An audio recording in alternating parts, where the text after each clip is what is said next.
Ya ayuhan nas, inna khalaqnakum min dzakarin wa untha wa ja'alnakum syu'uban wa qabaila lita'arafu. Wahai manusia, aku ciptakan kalian dari laki-laki dan perempuan. Aku jadikan kalian bersuku-suku, berbangsa-bangsa. Apa maksudnya? Apakah agar satu suku membanggakan sukunya di hadapan suku lain, satu bangsa merendahkan bangsa yang lain? Bukan. Allah jadikan itu supaya kalian saling kenal. Dengan suku itu, dengan keluarga itu kalian dikenal.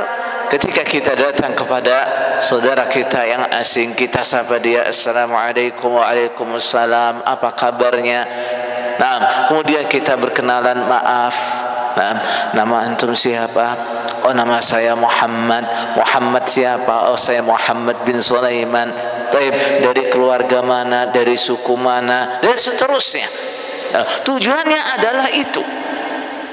Tujuannya adalah itu. Di sini kita pahami saudara sekalian bahwa Allah Subhanahu wa taala bahkan menciptakan untuk kita wasilah, jalan bagaimana kita bisa saling kenal di antara kita. Ini menunjukkan apa?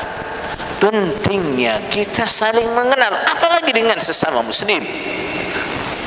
Terkadang yang aneh dari kita adalah sesama muslim setiap hari salat di masjid yang sama, bahkan sering duduk di majelis ilmu yang sama, sering juga duduk bareng berdekatan saat salat Jumat dan seterusnya, bahkan hidup bertetangga, tidak saling kenal.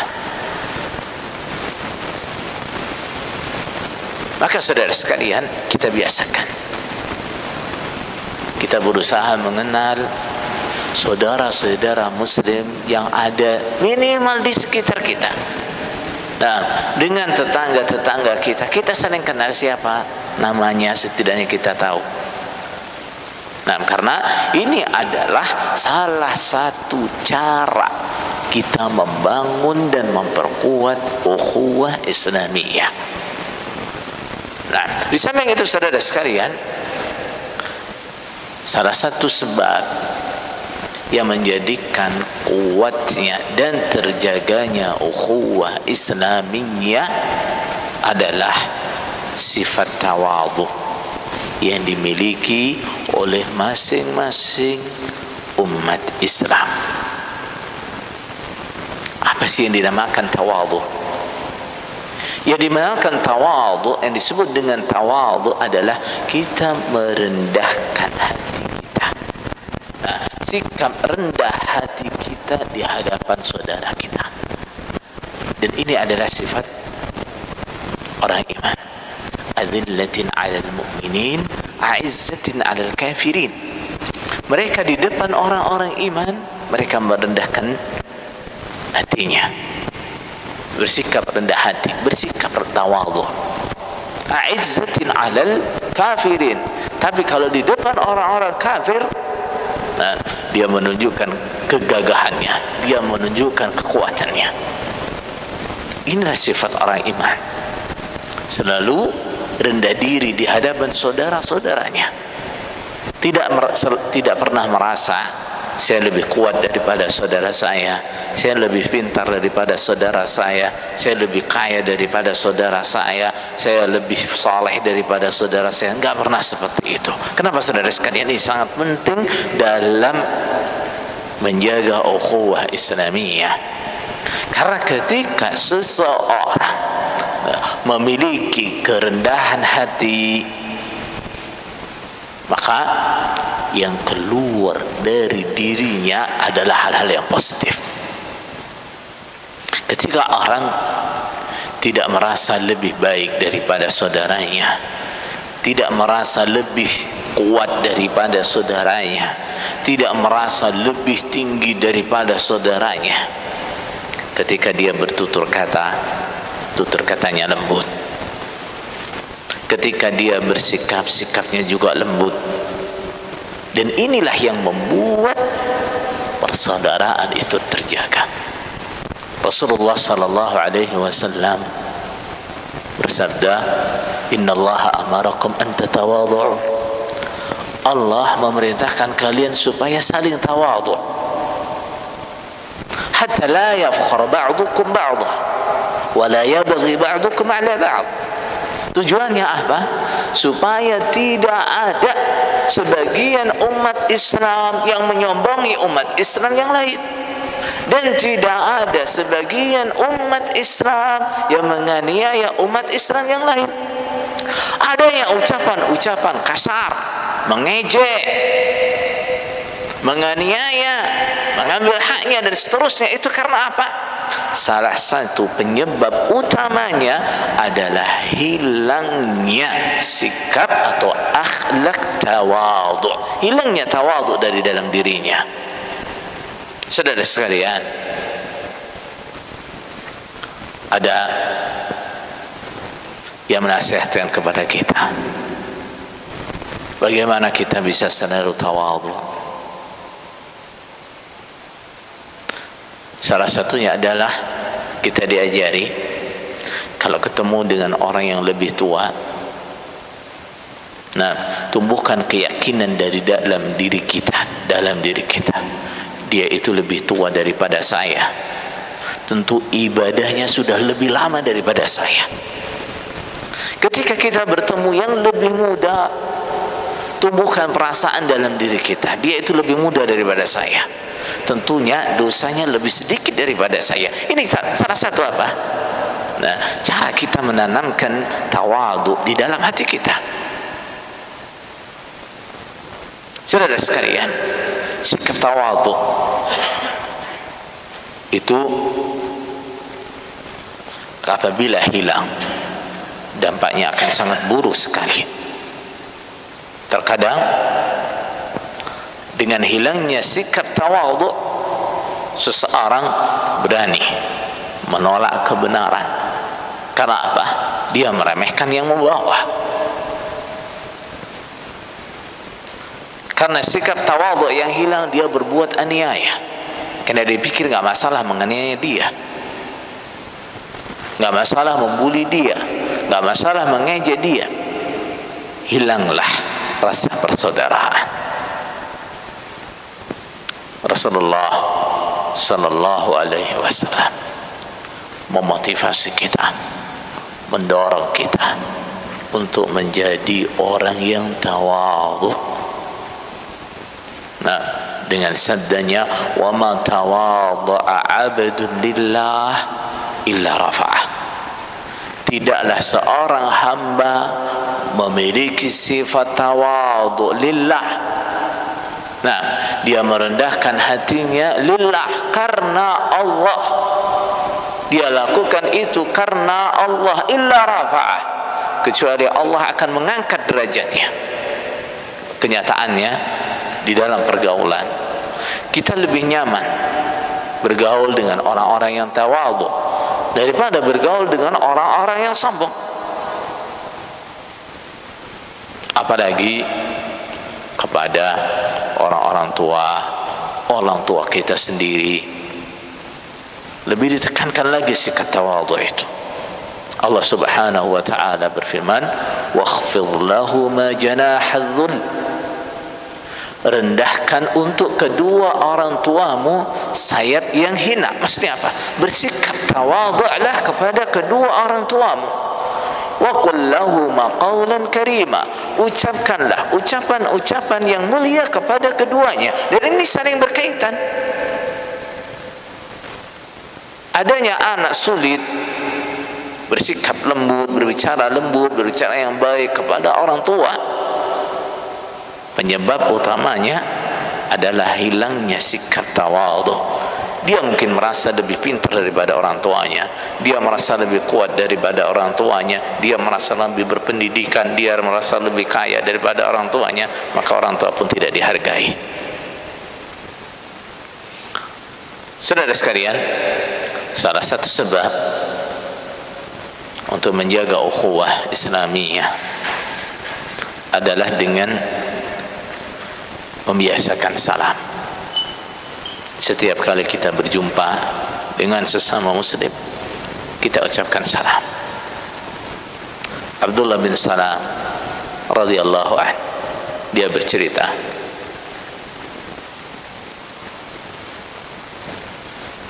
bahwa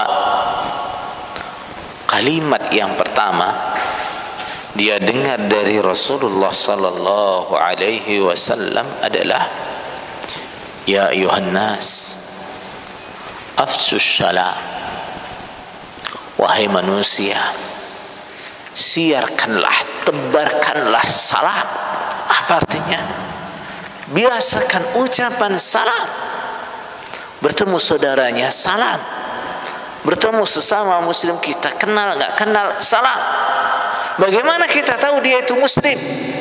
Gampang saudara sekalian, kalau kita hidup di lingkungan muslim, kalau kita masuk ke lingkungan muslim, berarti orang-orang yang ada di situ semuanya adalah muslim, sampai kita tahu dia bukan muslim.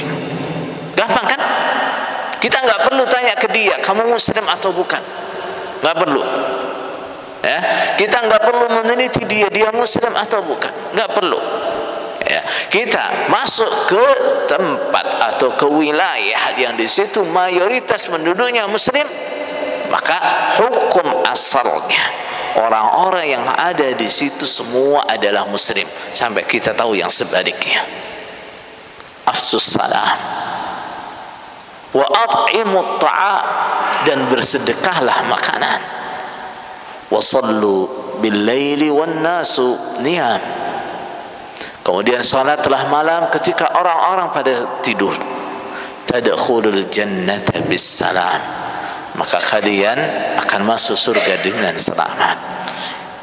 Ini adalah sunnah yang sangat bermanfaat, sunnah yang ringan untuk dikerjakan.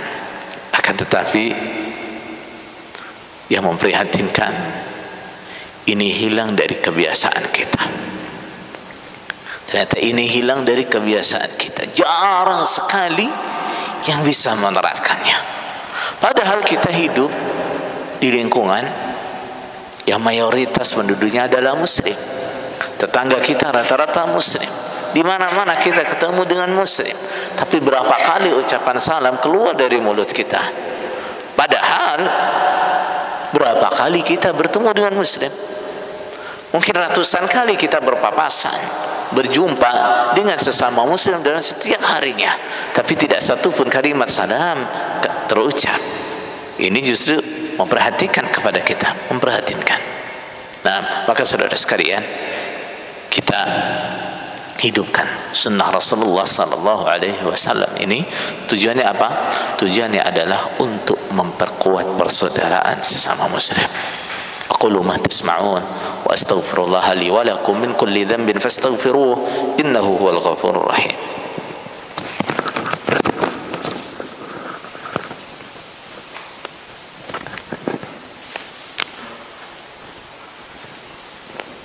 Alhamdulillahi rabbil alamin wal 'aqibatu lil muttaqin wa la 'udwana illa 'alal zalimin.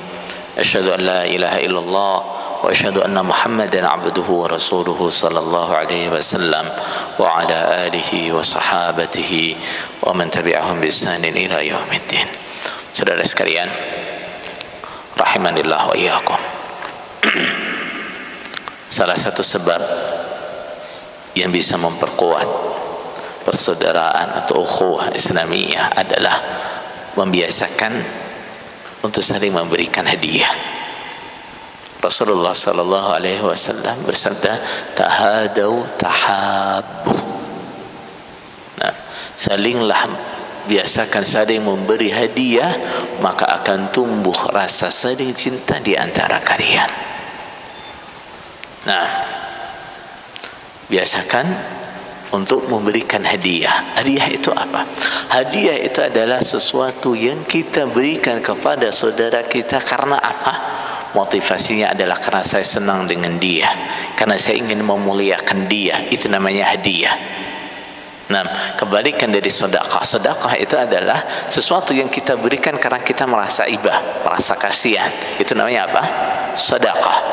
Nah, Rasulullah sallallahu alaihi wasallam memerintahkan kepada kita untuk saling memberikan hadiah. Nah, sehingga konteksnya ini adalah kita memberi bukan karena saya melihat dia butuh, enggak. Saya memberi bukan karena saya kasihan merasa iba dengan dia, bukan.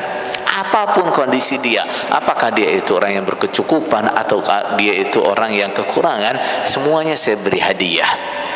Nah, saya beri hadiah. Nah, saling memberi hadiah oleh Rasulullah SAW tadi dikatakan apa? Akan menimbulkan rasa cinta di antara kita. Tidak harus hadiah yang mahal, saudara sekalian. Rasulullah sallallahu alaihi wasallam bahkan mengajarkan la tahqiranna jaratun jarahu.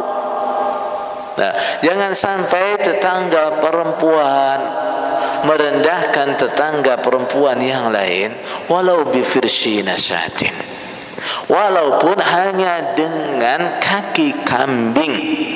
Firshin itu apa? Nah, tekliknya itu lah, tekliknya kambing. Harganya berapa? Murah kan? Artinya apa? Rasulullah sallallahu alaihi wasallam mengajarkan dengan tetangga biasakanlah memberi hadiah, walaupun hadiah itu hanya kaki kambing, teklik kambing, berikan.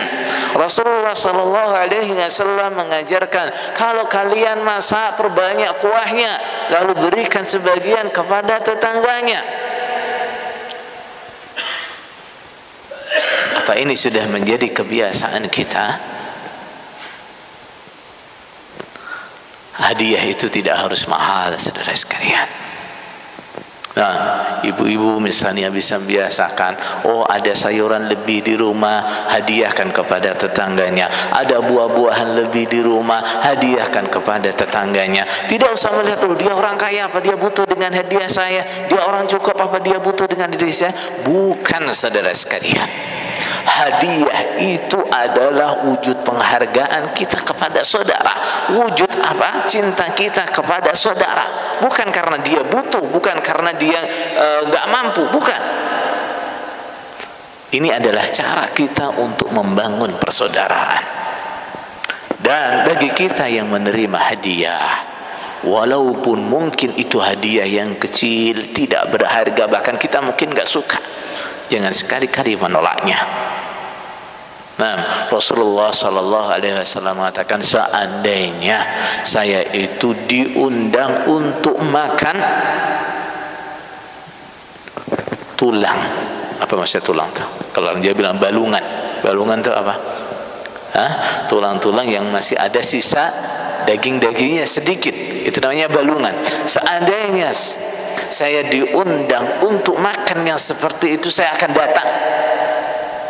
Inilah yang diajarkan oleh Rasulullah sallallahu alaihi wasallam kepada kita untuk memperkuat persaudaraan sesama muslim. Saudara sekalian, khutbah kita pada siang hari ini kita